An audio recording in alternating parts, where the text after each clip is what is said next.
Did you know that the newest attacking midfielder that St. Louis City just signed has something in common with Roman Berkey himself? Stay tuned because I'm going to show you what these... Hold on. Stop. I can't do this. I can't do this anymore. No, not today. I'm not doing the typical signing video for this one because I just cannot find it within myself to get excited about it. This is your soccer zombie, Tom Franklin here, and if you've discovered my channel through my travels or the non-league series that I am doing, you may or may not know that I am a St. Louis City SC supporter. It's my hometown club and the club whose energy in 2023 literally helped make this happen. But 2 years later in 2025, my hometown club has given me absolutely zero reason to get not just excited about them, but also to trust them. We have to make the playoffs, hands down. Oh, and this wasn't the only time she said this. Oh no, back in February, she told the Post-Dispatch, quote, "The expectation for 2025 is we will make the playoffs. There's no waiver. Yes, that is the expectation. We said from day one that we want to be a playoff quality team every year. And so, when you don't make the playoffs, you really do have to do a deep dive on what do we need to do differently. And I think that everybody, whether it's sporting or business, took the time and really did the deep dive. Well, I give you now that deep dive. A deep dive so deep, we might actually bring home a trophy for once. The wooden effing spoon. Oh, and there was also a third deep dive into an orange spray tan can for Olaf Melberg just mere days after he was sacked and almost MLS record 15 games into his tenure. That or he just fell asleep on the beach before hanging out with Jack Grealish. I mean, that seems more fun than coaching an MLS club. But you know what else is more exciting than St. Louis City SC lately? Pat Connolly Tavern, located at the corner of Oakland and Tam in beautiful Dogtown, an institution in St. Louis since 1942 and a proud supporter of the Soccer Zombie channel. It's also a place where you can get drink specials while watching St. Louis City or catch some live music. There's also event spaces available not just inside the tavern, but coming soon, a new outdoor patio. Pat Connolly Tavern, home of a future Soccer Zombie watch-along. Details to come. And all this excitement and joy that my hometown club is bringing me the last couple of years, that's sarcasm by the way, is a reason why this channel has expanded beyond the scope of St. Louis. I'm curious about the soccer world and my hometown club just isn't doing it for me. And I'm proud to say that I've been able to meet so many of you non-St. Louisans watching this video and hear how my videos have made an impact on your lives. Hell, even some of my St. Louis followers watch them. I know, that's kind of crazy, isn't it? And this weekend, I'm not even going to bother with the St. Louis City versus Minnesota United home game because I just don't think it's worth my time. Instead, I'm hopping a bus to join ATAR Belleville FC on a road trip to Omaha to potentially win their conference. I'm so excited for this trip, not just because this is a true rags to riches story in the local non-leagues, but it also means I don't have to suffer through watching my hometown club continue to disappoint me live and in living color. I mean, my club just does not bring me joy, but I mean, just look at this video of ATAR's head coach Tim Mosby getting a water and ice bath after winning the division this past weekend and tell me this does not bring you joy. It brings me joy far more than my current club, and quite frankly, ATAR FC just deserves my attention and support much more than St. Louis City does, and I am very happy to give them a platform that others would not give because they're not MLS. So we're signing Song Bin from Minnesota United for $1.6 million in actual dollars, with the potential for another $400,000 actual dollars if he actually does live up to the hype that Minnesota fans have been wanting from him since he's arrived in 2023 and just hasn't been able to show yet. So don't worry, guys. It'll go great here. And that last part there is enough to give people pause. We seem to be the butt of everyone's jokes over this signing, including noted St. Louis loather Matthew Doyle, who maintains that his repeated insults towards our club and our city is analysis and not just him being a dick. And the reason that we're the butt of everyone's jokes is threefold. First off, we're mostly bailing out Minnesota for a bad signing decision. They paid $2.5 million I guess, actual dollars. I don't know what's real anymore with MLS, from Wolverhampton, and now they're about to get a 66 to 80% rebate on that. He never lived up to the hype in Minnesota. He showed flashes, but he never got there. And to be fair, though, I will say, this is how MLS has designed signing promising youngsters under this completely arbitrary under-22 initiative. Clubs have either 3 or 4 slots to sign youngsters and are thusly allowed to go over certain spending thresholds if a player occupies one of these magical slots. And so, players like Song Bin do have a bit of a premium attached to them because of this arbitrary system that MLS has that conspires to keep owner costs down, while in turn MLS tries to convince the world that it's not a poverty league, even though no other league on this planet has to deal with the hoops that clubs have to jump through just to sign players. In fact, I even heard of one potential signing in January that St. Louis was not allowed to make because MLS arbitrarily stepped in and said no.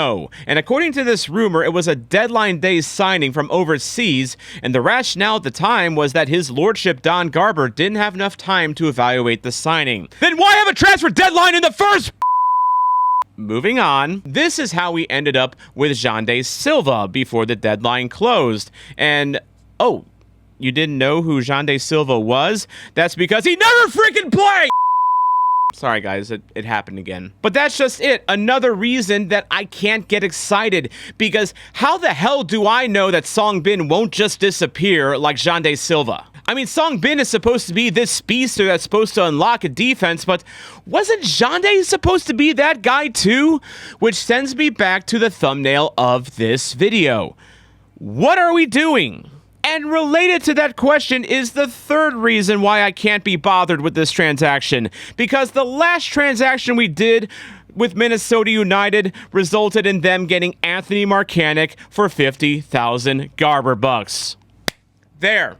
I said it, St. Louis. I brought up his name, Anthony Marcanic. Was Anthony Marcanic good in St. Louis? No, he didn't fit our system. But with 8 goals and constant starting minutes on a club that's just 2 points away from being the best in the West, he sure seems to be doing okay now, isn't he? So maybe, I don't know, have a system that gets the most out of your players! That was the last one, I promise. But now I'm showing you a picture of Cedric Teuchert. Why? Because he was one of the signings that we were supposed to just emulsify ourselves in excitement about last summer, but his 2025 has been nothing short of a disaster, and a lot of it's not necessarily Seti's fault. You see, he is a poacher that has been asked to play right wing a lot this year because we don't have Rasmus Alm because he's perpetually hurt. And now the problem is you have a slow poacher who can't hold up play except for his own lack of foot speed, along with being incredibly uncreative and helping set players up playing out of position. And he's a slow poacher on a team that apparently has no need for slow poachers because we already have Joao Klaus and Simon Betcher as strikers. During training camp, we signed MLS graybeard Alfredo Morales in a desperation move because we somehow didn't realize that Edouard Leuven might need some time off to deal with his personal struggles, which our thoughts and prayers are with Edouard Leuven and his family, obviously, and his personal struggles are that personal, but they're also well documented. And like a slacker in high school that would rather play video games than study for an exam, we did nothing to mitigate the absence of Leuven until it was almost time to take the exam. Okay, that one wasn't as bad, guys. I'm sorry. We loaned in Conrad Vollum to play left wingback in a system that no longer has a left wingback because Olaf Melberg was a fraud. And now we have yet another makeshift player attempting to play center midfield and do it badly because we have no one to play center midfield beyond Edouard Leuven and Tomas Ostrak, who you probably have forgotten started his St. Louis City tenure as an attacking midfielder. You forgot that, didn't you? Yeah, he was signed as a 10 or a winger. Now he's a full-time center midfield because we have no one else that can play the fucking position. And we also have never had an attacker that had real greasy fast speed, except for Sam Adeniran, as long as he was running in a straight line. Also, we don't talk about Sam Adeniran on this channel.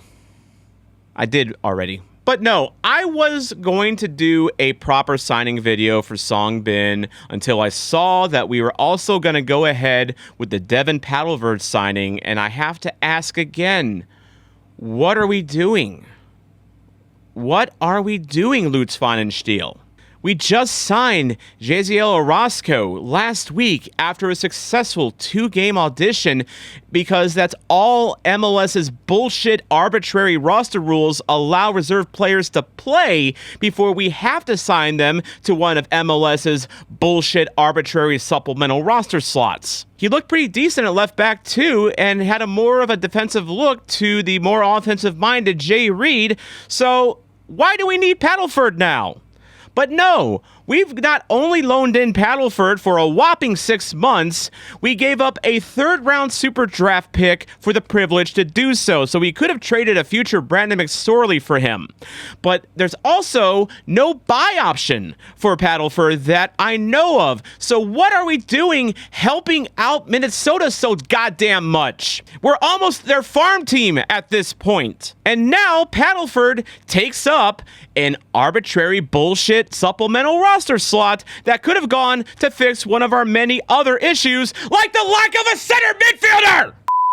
I lied. That was not my last one, by the way. But at least Rasmus Alm no longer counts as a roster player anymore. I mean, he's been put on the season-ending injury list. I guess it's a real good thing we kept him over Jose Kojima, huh? And I know what you're saying. Yep, I was going to mention Jose Kojima in a rant about St. Louis City because that's kind of on brand for me. That's kind of what I do. And so go ahead and take your celebratory drink that, you were going to take when I mentioned Kojima. And I admit, Jose Kojima could not save this team. He's not saving DC United right now, to be fair, but it's another log in the fireplace of Lutz Pfannenstiel's roster management and transfer moves that have resulted in a season that is somehow worse than 2024. The explanation that I heard for why the club wasn't overly bothered about losing Kojima was that, well, he was buried in Olaf Melberg's depth chart and probably wouldn't get much playing time. And you know what happened? Rasmus Alm happened. Edouard Leuven stepping away happened. Did you see how bad we were at the start of the year? I think Jose Kojima could have gotten some playing time on this roster. But no, we got to have Akil Watts. Apparently, Akil Watts never gets hurt. Everyone else on this team does, but Akil Watts does not. Another reason I can't get excited about Song Bin, because who's to say he's not going to get hurt pretty soon? It's 2025. It's a summer window. And I should be heading into this with great expectations and great hype, because that's what I was told I should feel at the beginning of the season. Right, Carolyn? We have to make the playoffs, hands down. We have to make the playoffs, hands down. We have to make the playoffs, hands down. We have to make the playoffs, hands down. If you're still here, thank you, Zombie Ultras, for helping me get this off my chest, as well as my 99-cent supporter section and my one and only diehard supporter. If you want to support this channel, click on the join button and learn more. And if you haven't clicked off this video yet, follow the instructions on the screen because they're going to help this channel wade through the miasma that is YouTube's algorithm lately. And then I'm also going to put up 2 videos right up here that are probably more positive than this one. This is your soccer zombie, Tom Franklin, and I'm tired of this.